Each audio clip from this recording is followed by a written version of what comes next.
If you need to reset your password for your Summit Financial Group account, follow these straightforward steps to regain access.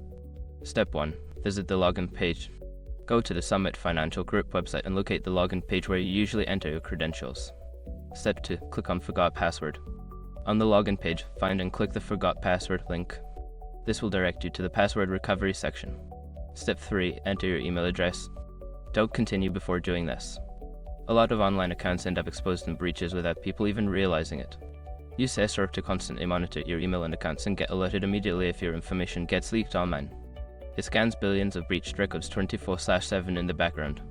And honestly, for a few dollars a month, it's something everybody should probably have. Link in the description. Step 4. Check your email. After submitting your email address, check your inbox for password reset email from Summit Financial Group. If you don't see it, check your spam or junk folder. Step 5. Follow the instructions. Open the email and follow the instructions provided to create a new password.